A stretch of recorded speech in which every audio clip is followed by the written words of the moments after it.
the book Losing June. It's a novel, and I want to thank you for publishing it with Onion River Press.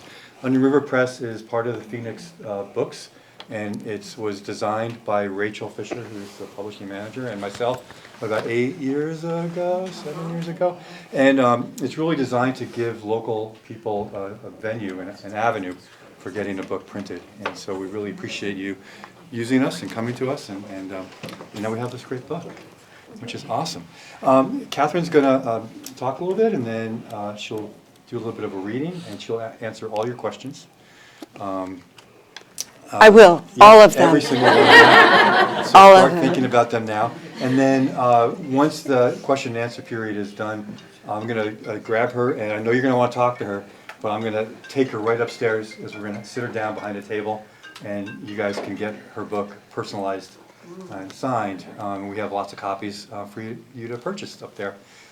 So I hope that you'll do that. I hope you'll have a great time, and please welcome Catherine Bodner.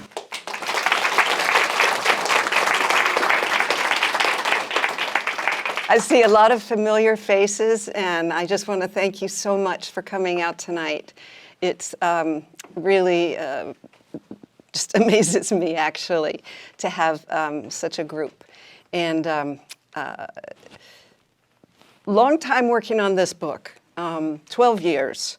So it was mostly, I think, learning how to write fiction. And it's not as easy as it looks, really. Fiction is a pretty tough thing. I taught fiction, and I taught nonfiction for 30 years at the college level. And I can still say that I'm not necessarily a good storyteller. So it takes a while to learn how to hold back, I think, those things. Come on down. Don't worry about making a little noise. Hi, Kiefer. Hi, Brian and Emily. Hi, Sylvia. Thank you for coming. Do we have some more? Hi, Brian. Family members. It's wonderful, really. So anyway, starting to talk about this book, just to put it out there, it was a friend of mine said on a dare, why don't you write a novel for this contest that we're having?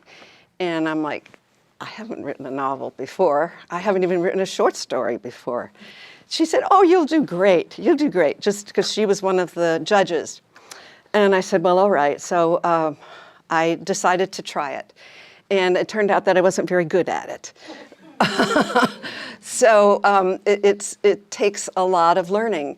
Now, if I had gone through the MFA program, I probably would have known a lot more, but instead I went through the doctoral program and had to pretty much start from the beginning. One of the biggest differences, I think, between writing fiction and nonfiction is that when you write fiction, you try to be really clear and say what you mean and say it as clearly as possible without leaving anything out.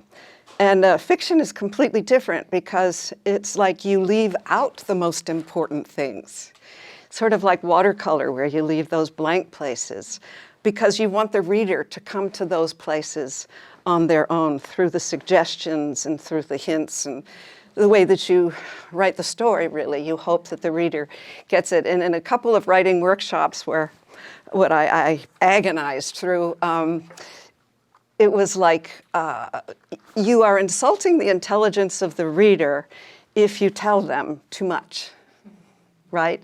So I then had to learn how to hold back. And I think that I think that I've done a pretty good job of it. You probably won't know what you're reading, but no, you will, because I'll be telling you. But I like to say that I didn't have an idea for the book when she first dared me to write it, and as I started thinking, I started realizing that there was a place and a time that I really wanted to write about. But I was only 8 years old at the time, and that was 1959. and I was in Spirit Lake, Mount St. Helens, with my family. So we had gone there to help my aunt and uncle run the inn. And not that I had much to do except to just be at the candy counter, 8 years old, you know. So I didn't really learn a lot. I had to research most of what I needed to come up with to write this story. But I knew that I wanted to tell it through my brother's point of view, because I couldn't even begin to contrive an 8-year-old point of view. So it wasn't too easy to contrive his either. But he was right at the age of just turning 16, which was a perfect coming of age time.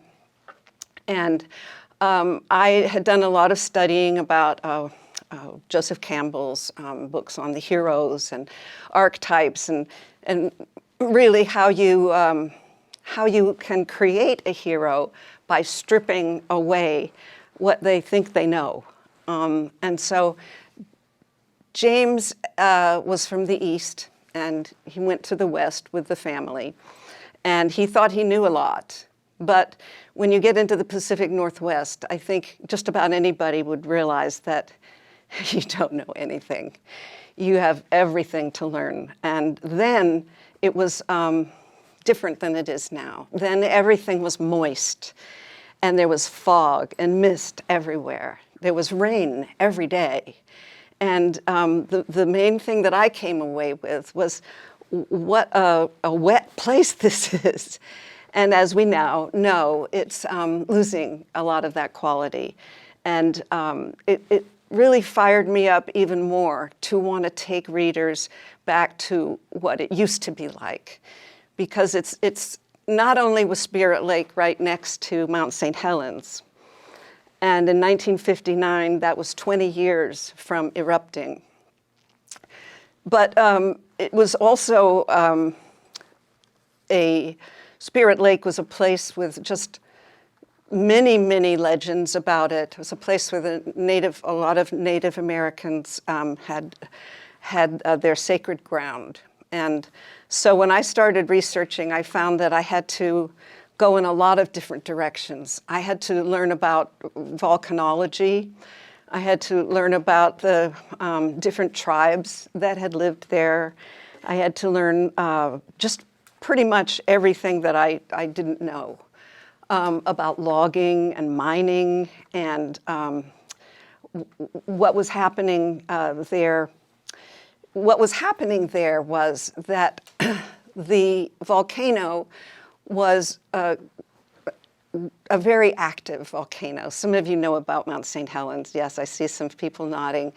And we have to be at least a certain age to remember about Mount St. Helens. So it was a devastating eruption. It was an eruption that was far and away beyond any that we've had in this country before.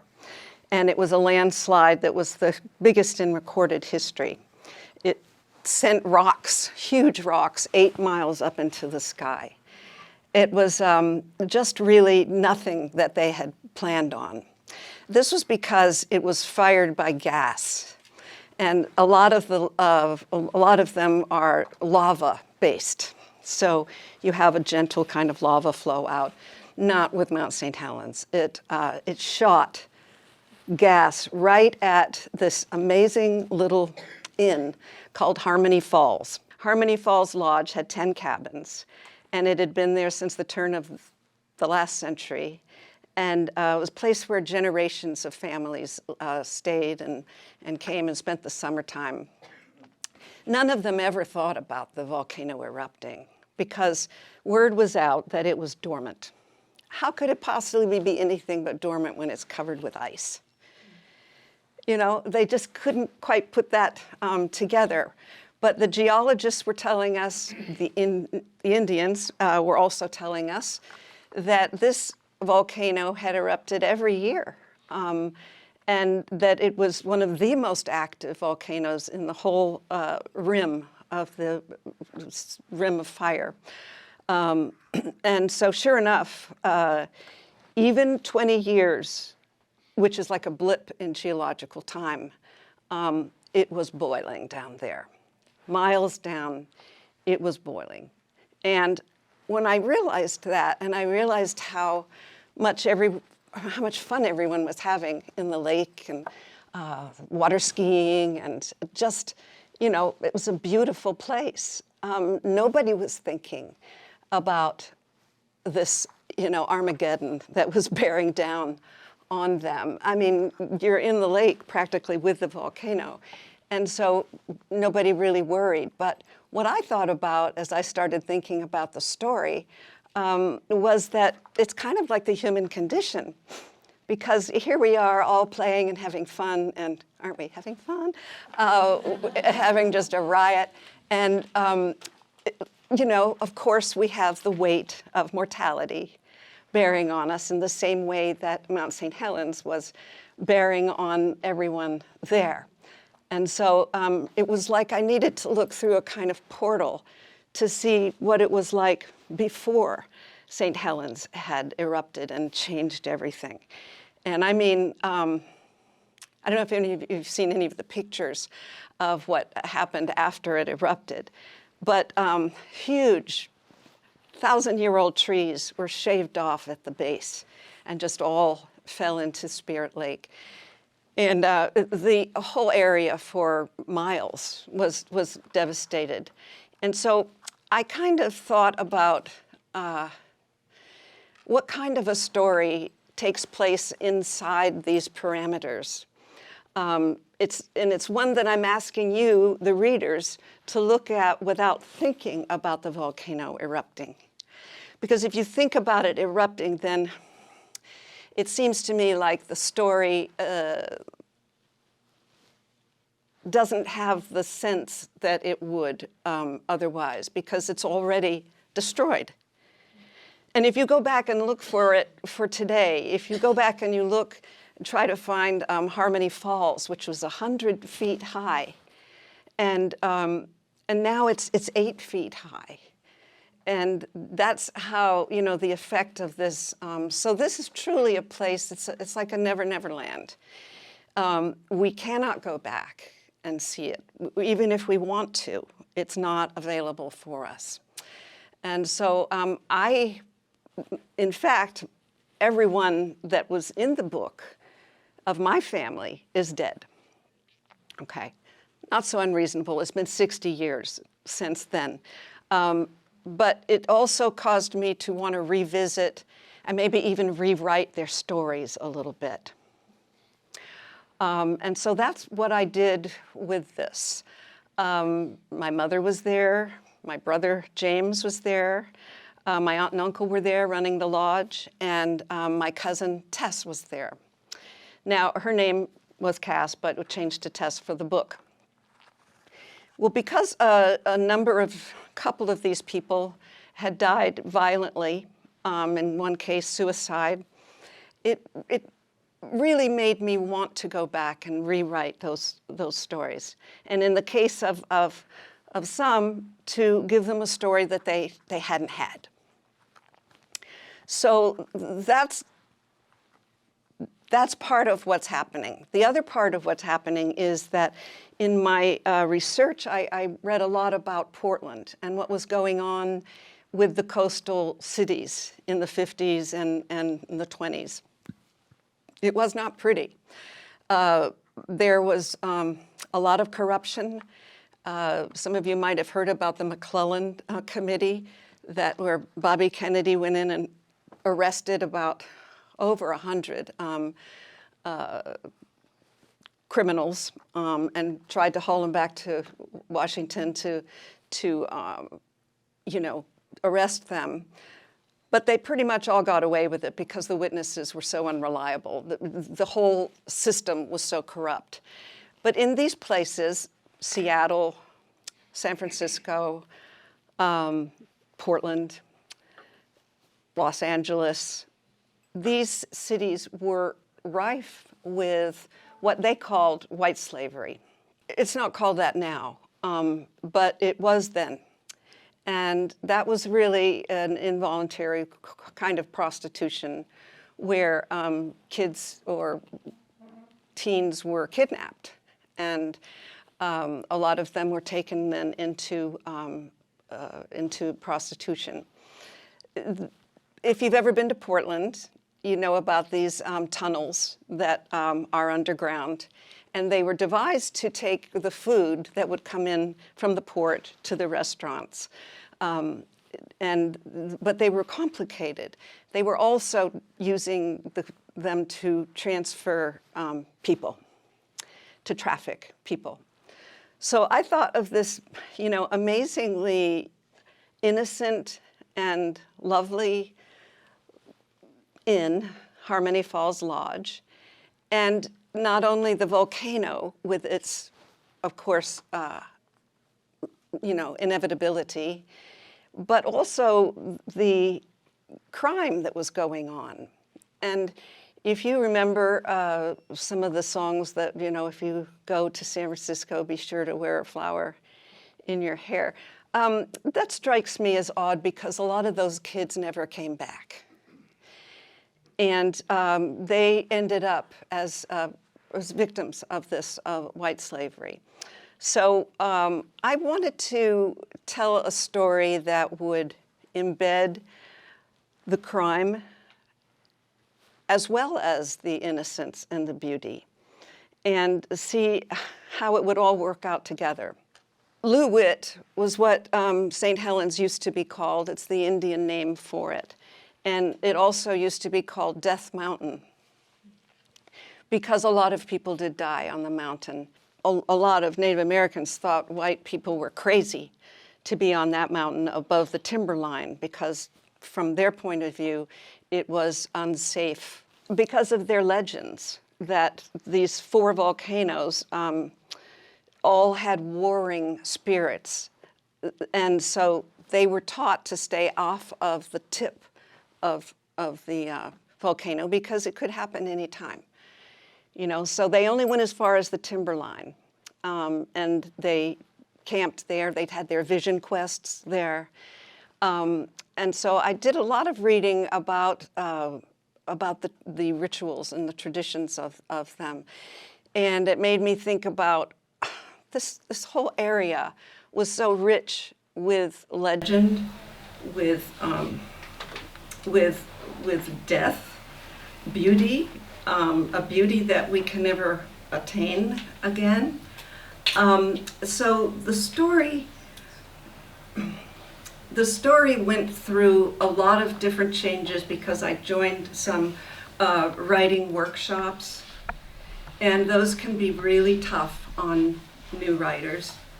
You may know, son's back there nodding his head. Yes, Caper, it's true. They can be very tough on because they're not always supportive. Sometimes they, I think writers like to show off with each other. We're a very competitive group of people. But it made me kind of rewrite the story again and again from different points of view, with different characters. My initial story that I wrote, and I wrote it many times, always had a dead woman's body in the waterfall. Why? I'm not sure. But I thought perhaps it was because I was trying to sell books. And I needed a little sensational, I need a body in there somewhere. Yeah, and of course it was a woman. Of course she was a bathing suit, half on and half not. You go for it, right? But the problem is it didn't go anywhere. And even though I changed her name and I changed her relationship to James and I tried to make it work, I gotta get this dead body in there. It just didn't work. It didn't go anywhere. Where's it going to go? She's dead, So I had to really come up with some different options on that one. And that was part of the early drafting. The early drafting really sucked. Excuse me. Son again nods his head. Yes, it did. And many of you read some of the early versions too. And I just hats off to you because my idea is that the people that read the early versions of a novel are really nice people because they are handed a bunch of crap basically, and then they're asked to find something good about it. And they might find a little bit of a, oh, here's a gem here, or here's a good image or whatever here. But for the most part, it hasn't been put together. And so it's a difficult role. And I had some really good friends and some good people that helped me without hurting my feelings too much, that I had to keep reworking it. And people that know me know, I think my grandson is 12. Are you 12? Yeah. Finnegan's 12. Okay, so that must have, I started that book the year you were born. Look how tall he is. Yes. And that was really because of my drive to want to get it right, but also sometimes my feeling that it was just very wrong and it wasn't going to work. I tried to go through some conferences and see agents, and the agent said, well, is it YA? Well, not really. Well, is it a thriller? Is it in other words, I could not find the exact genre that would have been a really quick and easy, yeah, take that. And so I didn't get a publisher. And I realized that I wanted to publish it myself. This place offers that option, which is amazing because we're a small town here, and it's a really special thing to have all of you people here to listen and support me. You wouldn't find that in New York City, you can be sure of that. And so I feel like I made the right choice, and since January we've been working on, Rachel, thank you very much, working through it, just trying to figure out what today would actually look like. And there was an awful lot to do. We have an audio book that we've had made, and we have some wonderful people here that are filming it, and we'll make sure it's all on the places that it needs to be. I have people that write social media for me, and everyone's gathered together to basically make this happen. Okay, so I'll read my, Dave, really? No questions? Okay, well, let me just say that there's a couple of characters in here that are critical. June, definitely, and James. And when we first meet June, she's, I'll just say that she's kind of on her own trip. She's been kidnapped, all right? So she's doesn't really know where she is, and she's 10. The story is basically told in third person, close, through James.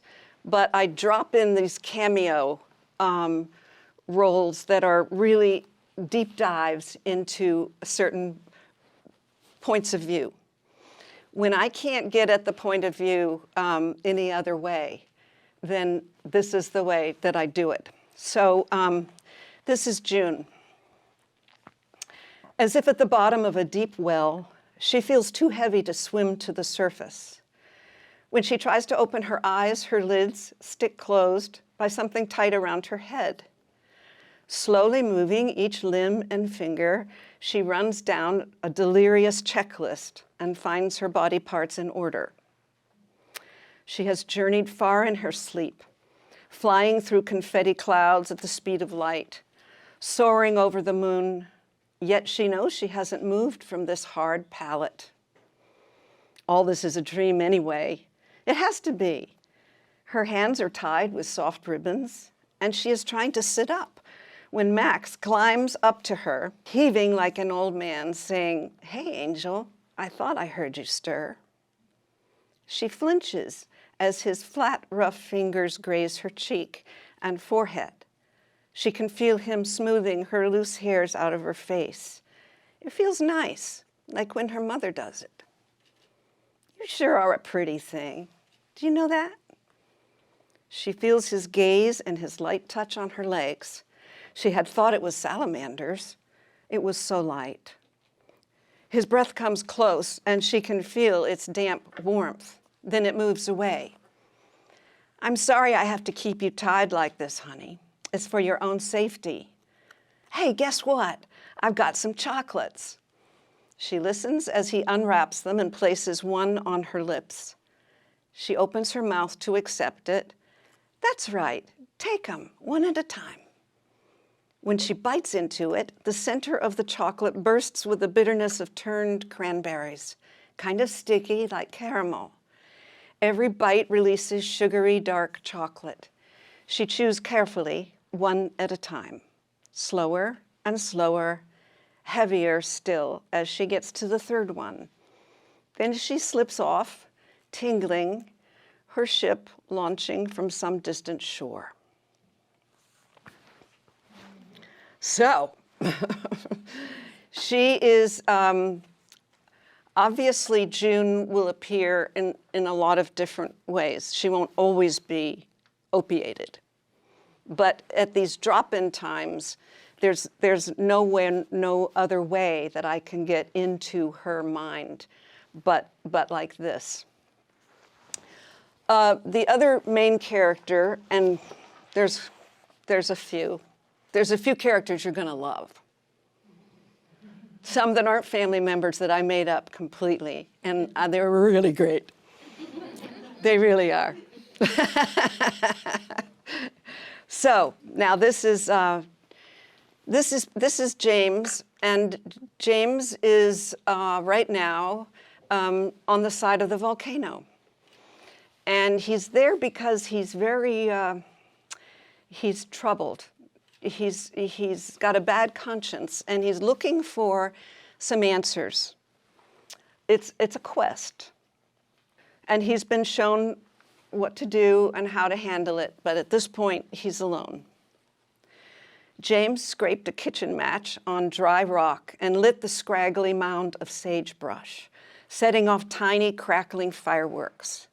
He was alone now, and he had work to do. Burning sage readied the campsite, Ben had explained. James lit a compressed sage bundle, releasing a fragrant smoke that James inhaled deeply. He took out a packet of Gloria's herbs called death camas. Not edible like the blue camas, an Indian staple, death camas was believed by natives to form a magical barrier when its dried flowers were crushed and sprinkled around the perimeter of a campsite, protecting it from harm. James took small handfuls and spread them, doubly protecting his site. Ben had found this spot years ago, he said, for his spiritual journey. It satisfied the requirements. The ledge was remote and rugged and perilously exposed to the elements. It was nature at her most dramatic, most inspirational. Sacred places, Ben had said, often call the creation to mind. For hours, James sat so still that nature lost interest in him. Cross-legged, gazing out over an infinity of cirrus clouds, sitting below the timberline on the volcano's flank was traditionally where Cowlitz Indians camped on their quests, so they wouldn't offend Lou Witt's often angry spirits. Squirrels rustled in some bushes, making soft barking noises, and tiny chipmunks scurried far from him. A cold wind gusted close by, sending a fast shudder through James. Suddenly, he heard drumming. Sitting high in the clouds, staring at the small flame, somehow transported him to another time. James felt a deep kinship with others who had sat there before him, on the side of a powerful young volcano. What would be the way of his life? James lifted his face to the sky, opening to answers. He lay back on the ledge, counting clouds. As he breathed the pine-scented air, he exhaled fully. How could he leave Spirit Lake? His body was rooted like the great forests and streams. His heart beat with the wild. It was unthinkable to leave. And without giving too much away there, I'll just kind of let you imagine what it is that he has to, why he has to leave, and if he has to leave, and if so, where he's going. There's so much to say about this book. It's questions?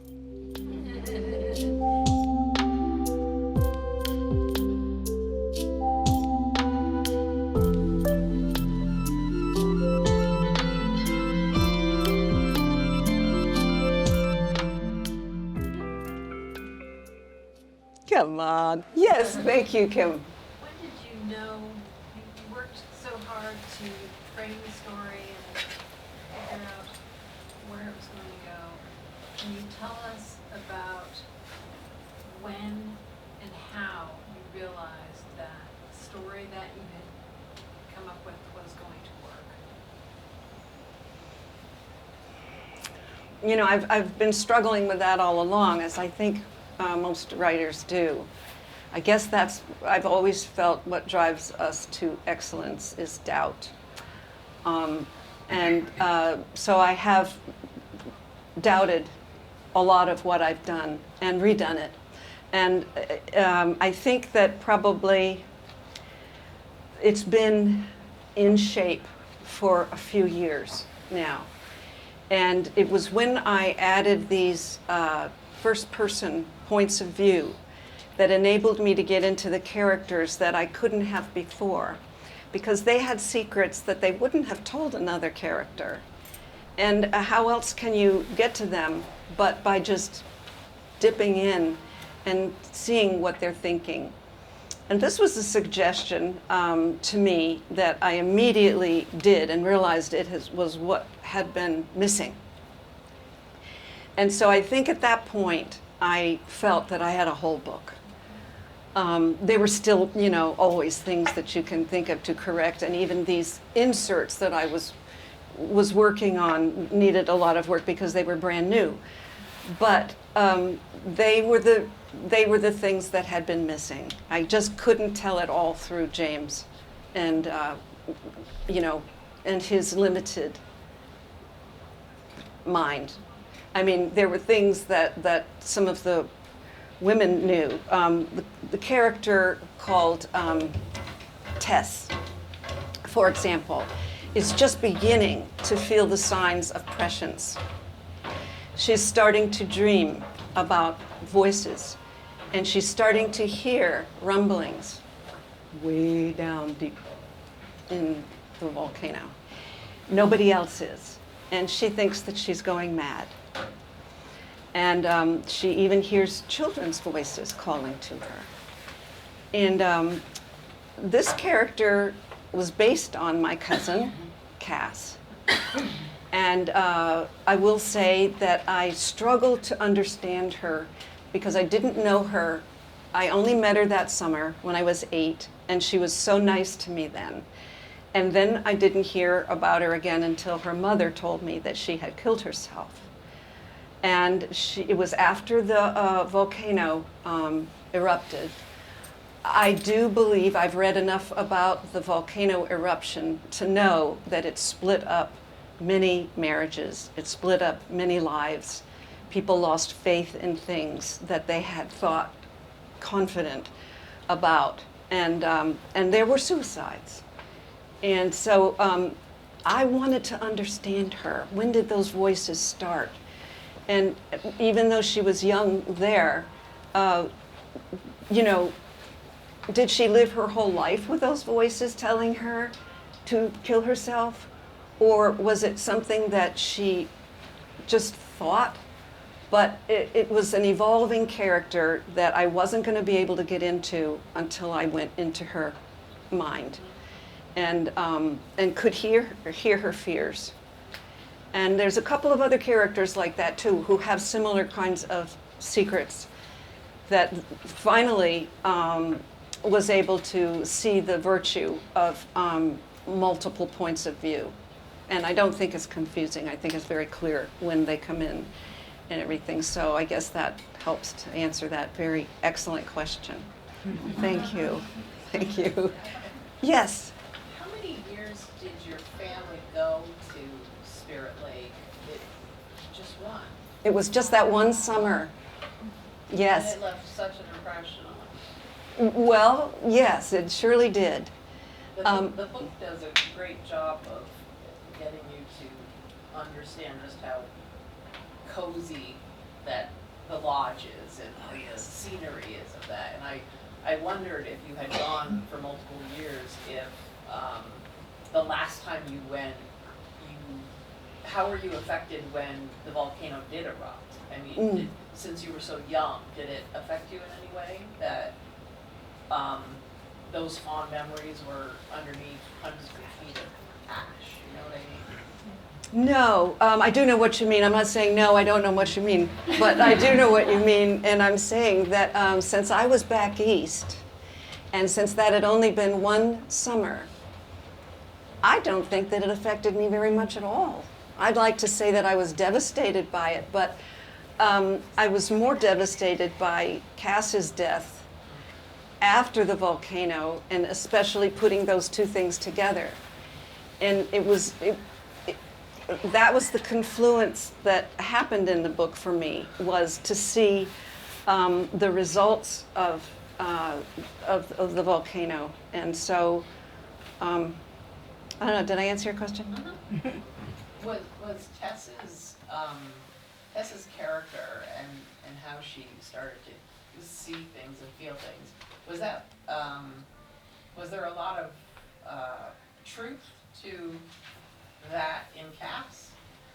Did she have premonitions like that as well? She was schizophrenic. She became that. When I met her, she was 19, but when she killed herself, she was 50. And so she had lived her whole life with those voices. And I don't know when they started, but I wanted to hurry things up a little bit for plot's sake, and also to try to understand what if that was what had bothered her so much? And what if there were people that knew that that was happening, besides just the Native Americans who swore that it was going to erupt in that century, last century. Yeah. John, did you say something? Yeah, maybe you can explain to people about the cover photo and Oh, yeah. the information, who's in the water. Pardon? I don't know if everybody can see it. If you, Can y'all see this poster? It's a book cover, right? So, It's the cover of the book. right. Good point. Why does the obvious always elude me? I don't know. Well, let me just say about the cover, and I have Miriam to thank for the cover. Thank you, Miriam Wilmot, who worked with me on a lot of different concepts, and bless your heart, she really put you through your paces. But when this was one of our favorite photographs, I say John and I used to look at that. The reason why, we found it at the bottom of a box that was in a lot of photographs from our family. And this was my brother right here. And so my mother took the picture, and Marion added this beautiful graphic losing, which I think reflects beautifully on the volcano as well. You get a sense of loss throughout there. And so we went through a couple of other ideas, but this just seemed to have the reality and credibility of the historical novel that it is. And so, yes, that's, yeah. And in the story, he's a long-distance swimmer. So it would be right and natural for him to be in the water. It was amazing to find that photograph, for sure. Any other questions? Yes. I have two questions, so other people can ask questions in between the two, because they're very different. But one question is, you said that all of the people in the book that you were writing about that you knew are no longer living. And I'm just wondering if one in particular, you can kind of, I mean, I could imagine not thinking of what my mother would be thinking of this, or like, is there one of them that had the most sort of pull on you as you wrote it, or as it's now finished, thinking of their response to it? That's a really good question.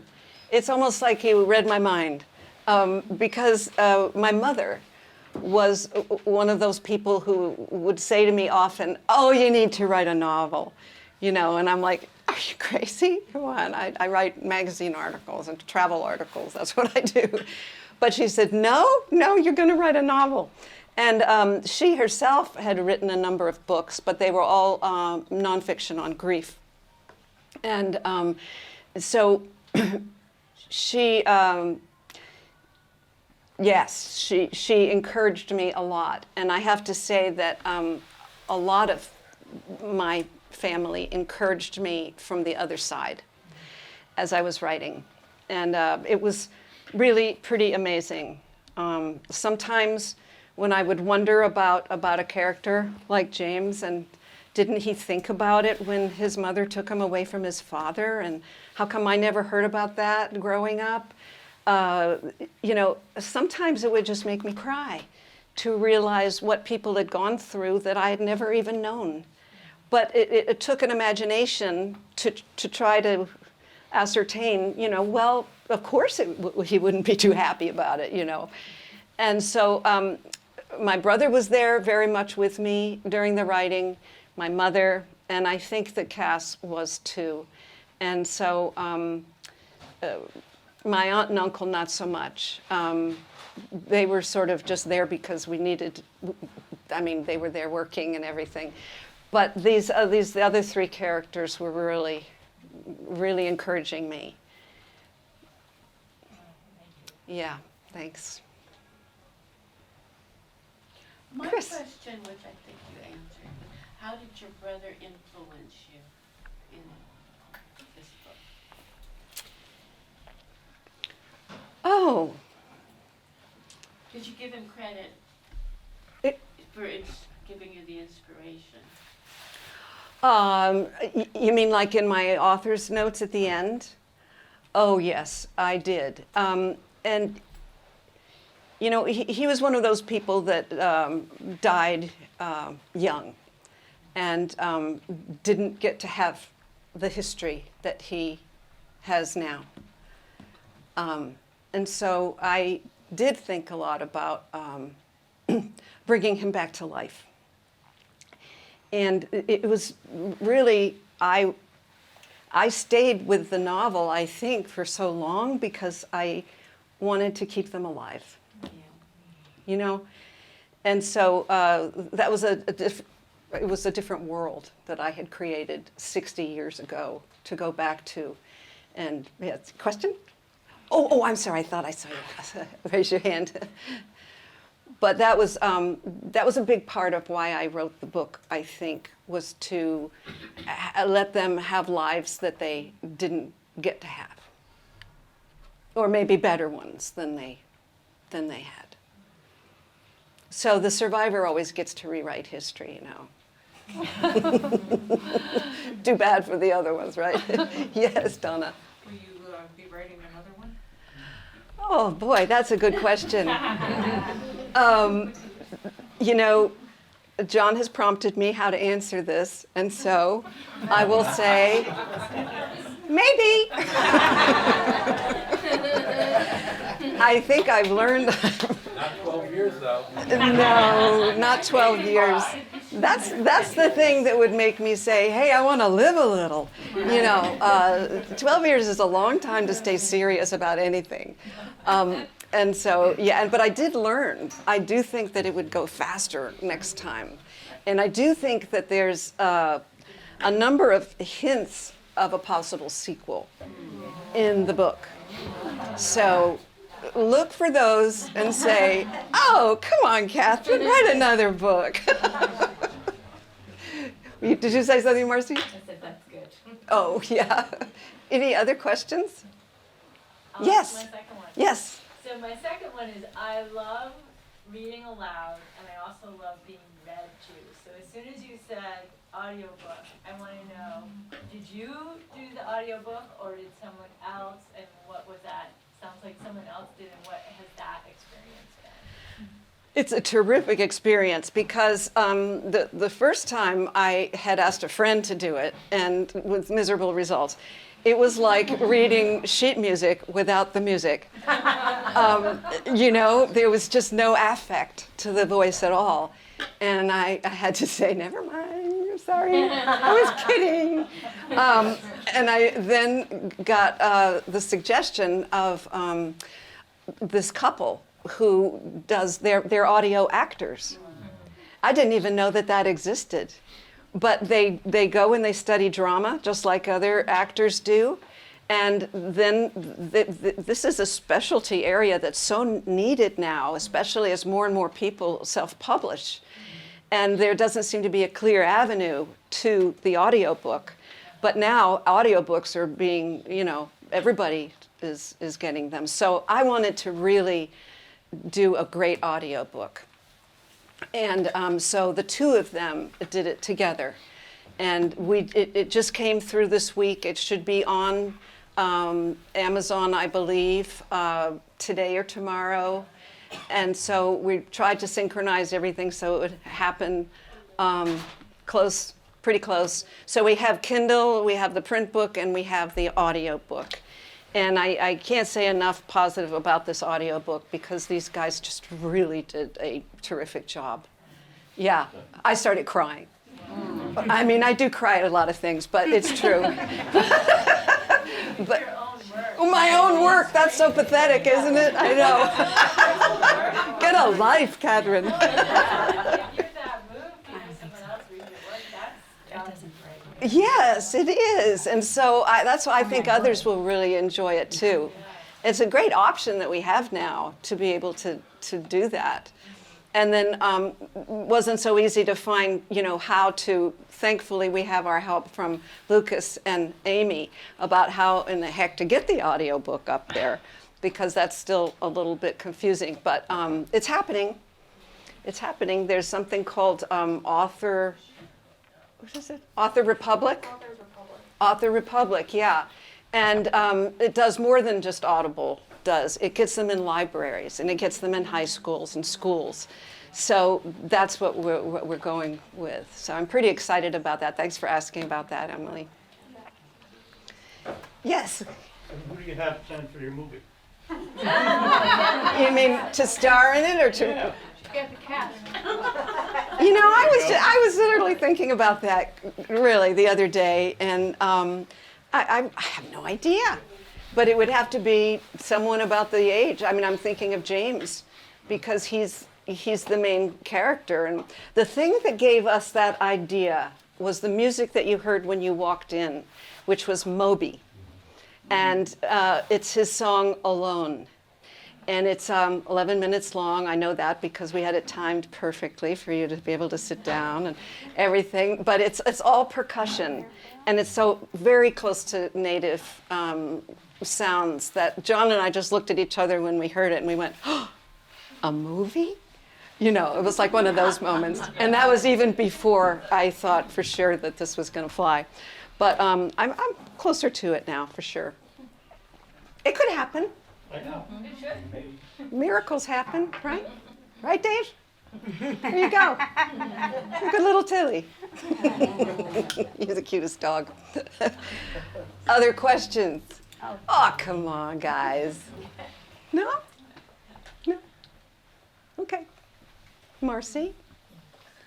Okay. Come on back, Todd. They're ready for you now. Well, Catherine, thank you so much. Thank you. Thank you. Thank you.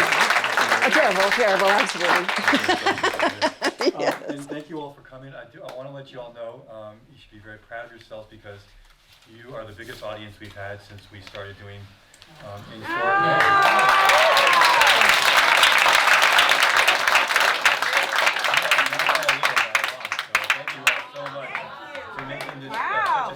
Special day for Catherine.